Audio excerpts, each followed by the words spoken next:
अस्सलाम वालेकुम dear students, मैं फरहान राव आपको सेकंड ईयर का जो फर्स्ट चैप्टर है, चैप्टर नंबर 15, आज उसका पहला टॉपिक हम शुरू करने जा रहे हैं। तो आपने सबसे पहले जो है वो एक काम करना है, वो ये है कि एक रजिस्टर बनाना है, जो कि मैं अपने सारे स्टूडेंट्स से बनवाता हूँ स्टार्ट में ही। आपने उसमें जो टर्म्स आएंगी, आपको पता है हर सब्जेक्ट की अपनी स्पेसिफिक टर्म्स हैं, बायोलॉजी की अपनी टर्म्स हैं और केमिस्ट्री की अपनी टर्म्स हैं और फिजिक्स की अपनी टर्म्स हैं। तो जो बच्चा टर्म्स को अच्छे से समझ पाता है वो उस सब्जेक्ट पे ग्रिप भी कर पाता है। तो टर्म्स जो हैं वो मैं साथ साथ आपको क्लियर करूँगा।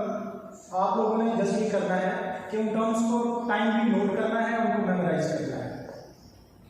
तो सबसे पहले आपको मैं ये बताऊँ कि चैप्टर का जो टाइटल है वो है होमियोस्टैसिस। ये आपका चैप्टर नंबर 15 होमियोस्टैसिस। ये वर्ड शायद आप पहली दफा सुन रहे हैं, होमियोस्टैसिस। आपको इसका मतलब समझाने की कोशिश करता हूँ, आप साथ रहेंगे तो बेहतर तरीके से समझ पाएंगे। आप गौर से सुनेंगे और जो चीज़ मैं आपको लिखने के लिए बोलूँगा, नोट करने के लिए, वो हमें नोट भी करेंगे। होमियोस्टैसिस को समझने के लिए हमें जो बेसिक रिक्वायरमेंट है, हमें जो बेसिक चीज़ चाहिए, अंडरस्टैंडिंग चाहिए, वो क्या है? हम जानते हैं इन्वायरमेंट को, तो हमें पता है इन्वायरमेंट क्या चीज़ है। इन्वायरमेंट कहते हैं माहौल को। माहौल में हमारे इर्द गिर्द की तमाम जिंदा और मुर्दा चीज़ें आ जाती हैं, जानदार और बेजान चीज़ें शामिल हैं। अब हम यहाँ पे बात कर रहे हैं दो तरह के इन्वायरमेंट की। एक है इंटरनल इन्वायरमेंट, दूसरा है हमारे पास एक्सटर्नल इन्वायरमेंट।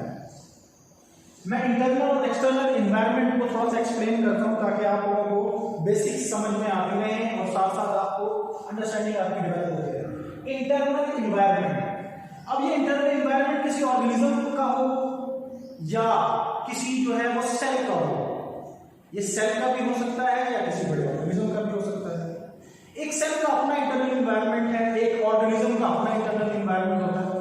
तो इन्वायरमेंट से मुराद, इंटरनल इन्वायरमेंट से मुराद सेल या किसी ऑर्गेनिज्म की बॉडी का अंदर का जो माहौल है, उसके अंदर जो पानी की जो मिकदार है, सोल्यूट्स का जो पोटेंशियल है, आयोनिक पोटेंशियल है, टेम्परेचर है, ये तमाम चीजें उस सेल की या उस ऑर्गेनिज्म की अंदर के माहौल को डिस्क्राइब कर रही है। उसके बाद एक्सटर्नल इन्वायरमेंट की बात करें तो एक्सटर्नल इन्वायरमेंट में क्या चीजें आ जाती हैं, जैसा कि आप देख सकते हैं। सबसे पहले नंबर पे मैंने यहाँ पे वाटर को मेंशन किया है। Water is the basic necessity of life, और आप जानते हैं no one can exist without water. तो पानी जो है वो बेसिक नेसेसिटी है, ये हमें बाहर के एनवायरनमेंट से ही मिलता है। हाँ, हम ये भी कह सकते हैं, जो बायोलॉजी आप फर्स्ट ईयर में पढ़ाए हैं, आपने देखा है कि बायोलॉजिकल प्रोसेसेस में कुछ प्रोसेसेस के अंदर आपकी बॉडी के अंदर भी पानी पैदा होता है, but that is not in enough quantity कि आप लोगों को बाहर से पानी ना लेना पड़े। लेकिन मैं आपको यहाँ पे ऐड कर दूँ कि कुछ ऑर्गेनिज्म ऐसे हैं जिनकी बॉडी के अंदर मेटाबॉलिज्म में पानी पैदा होता है और वो उनकी जरूरत के लिए काफी होता है, उनको बाहर से पानी लेना नहीं पड़ता। हम बात करते हैं आगे, दूसरा फैक्टर है वो टेम्परेचर है, और ये बहुत इंपॉर्टेंट फैक्टर जो है वो फैक्टर है। आप ये भी जानते हैं, थोड़ा बहुत आपने बायोलॉजी जो पढ़ी हुई है पहले, कि जी कुछ जानदार जो है अपनी बॉडी का टेम्परेचर इन्वायरमेंट के लिहाज से मेंटेन करते हैं और कुछ अपनी बॉडी का टेम्परेचर जो है वो इन्वायरमेंट के लिहाज से मेंटेन नहीं करते।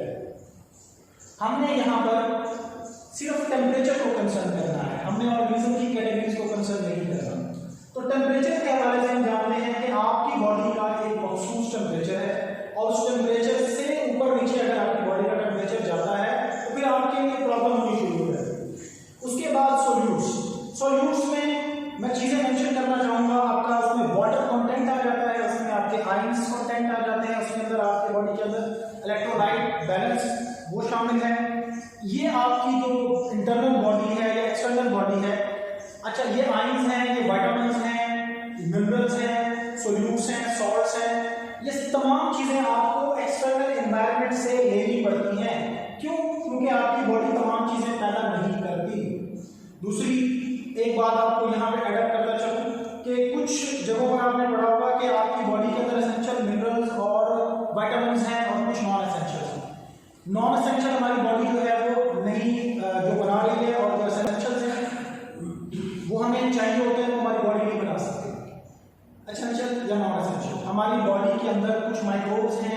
डिफरेंट मिनरल्स और ये चीज़ें हमारी बॉडी के अंदर ऐड कर रहे होते हैं। हम सोल्यूट्स की बात करते हैं तो सोल्यूट्स में वाटर के अंदर मौजूद सॉल्ट्स, आयंस ही एक्चुअली सॉल्ट्स हैं, और दूसरे जो हैं वो मेटाबोलाइट्स, जो ब्लड के अंदर आपने डिफरेंट कंपोनेंट्स पढ़े हुए हैं, प्लाज्मा है, सीरम वगैरह है, वो सारे सोल्यूट्स के अंदर हैं। उसके बाद मैंने एक चीज ऐड की है, concentration of oxygen and carbon dioxide. Oxygen and carbon dioxide content ये भी आपको एनवायरनमेंट से ही मिलता है। बुक में इसका रेफरेंस भी मिलेगा आपको, ऑक्सीजन और कार्बन डाइऑक्साइड का जिक्र नहीं होगा, लेकिन मैं इसको ऐड करना जरूरी समझता हूँ ताकि आप लोगों को एक ऐसे हो एक आपको कंसेप्ट मिलेगा कि ऑक्सीजन और कार्बन डाइऑक्साइड जो मेन कंटेंट है ये भी हमें एक्सटर्नल एनवायरनमेंट से मिल रहा होता है। और ये चीजें मेंशन करने का यहाँ पे क्या मतलब है, समझ करें अगर बात को, पानी हमें बाहर एनवायरनमेंट से मिलता है, हमारे इंटरनल एनवायरनमेंट को बचाने के लिए उसको ठीक रखने के लिए हमें टेम्परेचर फ्लक्चुएशन करनी पड़ती है according to the external environment. कि हमारी बॉडी का टेम्परेचर अगर बाहर गर्मी है तो हमें पसीना आएगा ताकि हमारी बॉडी का टेम्परेचर ठीक हो जाए, अगर बाहर सर्दी है तो हमें टेम्परिंग होना शुरू हो जाती है ताकि बॉडी का टेम्परेचर, जो मेटाबॉलिज्म बढ़ जाता है उससे मेंटेन होना शुरू हो जाता है।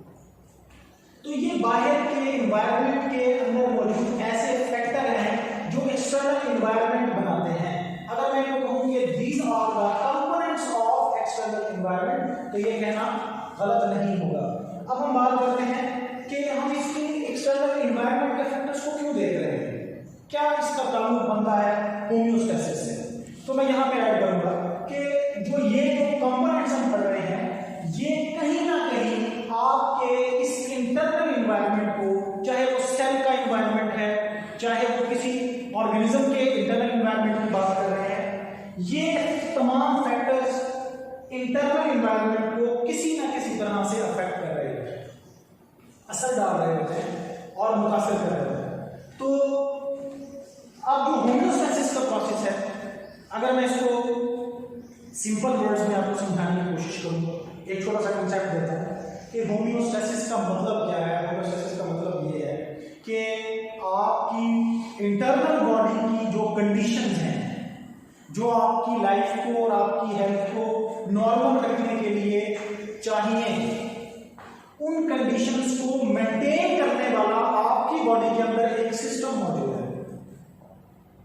वो जो सिस्टम है जिसके जरिए से आपकी बॉडी को मेंटेन किया जाता है, बॉडी की इंटरनल कंडीशन को, इंटरनल एनवायरनमेंट को मेंटेन किया जाता है, उस प्रोसेस को होम्योस्टेसिस का नाम दिया जाता है। यानी होम्योस्टेसिस क्या है? Homeostasis is the definition of a process. हम एक प्रोसेस को एक्सप्लेन कर रहे हैं। होम्योस्टेसिस एक प्रोसेस है जिसमें इंटरनल एनवायरनमेंट को कंजर्व करने की कोशिश की जाती है, उसको एक लेवल पे, सर्टेन लेवल पे मेंटेन करने की कोशिश की जाती है। किससे मुकाबला है इंटरनल एनवायरनमेंट का? एक्सटर्नल एनवायरनमेंट के इन फैक्टर्स से जो इंटरनल एनवायरनमेंट को अफेक्ट करने की कोशिश करते हैं। हम थोड़ा और आगे चलते हैं। अब ये टर्म्स आपको जो है वो अलग से आपको जो है लिखनी पड़ेगी, जो मैं आपको बताऊंगा यहाँ पे, ताकि आपको नेक्स्ट कभी भी दोबारा इन टर्म्स के बारे में किसी से पूछना ना पड़े, ये आपके माइंड में अच्छी तरह से क्लियर होना चाहिए। यहाँ पे मैंने लिखा हुआ है इंटरनल एनवायरनमेंट, लिखा हुआ है रेजिस्ट अगेंस्ट फ्लक्चुएशंस। फ्लक्चुएशंस क्या है? चेंजेस, तब्दीलियां। जो इंटरनल एनवायरनमेंट है वो इतना जल्दी चेंज नहीं होता। आप अपने एनवायरनमेंट को देखें, अपने एनवायरनमेंट को देखें, हमारी बॉडी का एक खास टेम्परेचर है और वो इतनी जल्दी चेंज नहीं हो सकता। मैं होगा तो हमें प्रॉब्लम आनी शुरू होगी। तो इंटरनल एनवायरनमेंट जल्दी से चेंज नहीं होता, जबकि एक्सटर्नल एनवायरनमेंट मुसलसल चेंज हो रहा होता है। वाटर कंटेंट, कभी पानी मिला कभी नहीं मिला, कभी डिहाइड्रेशन ज़्यादा होगी बॉडी में, टेम्परेचर का इफेक्ट, कभी सर्दी है कभी गर्मी है, मेंटेन रखना पड़ेगा उसको बॉडी को। सॉल्यूट्स, कभी आपने जो है वो शुगर ज़्यादा लेनी बॉडी के तो सॉल्यूट्स की मिकदार बढ़ गई, कभी आपने नमक ज़्यादा डाल दिया तो बॉडी के अंदर सॉल्यूट्स की मिकदार बढ़ना शुरू हो गई। तो ये चीज़ें हैं, ये तो चेंज हो रही है बाहर के एनवायरनमेंट में। अब इनकी वजह से जो इंटरनल एनवायरनमेंट पे इफेक्ट पड़ता है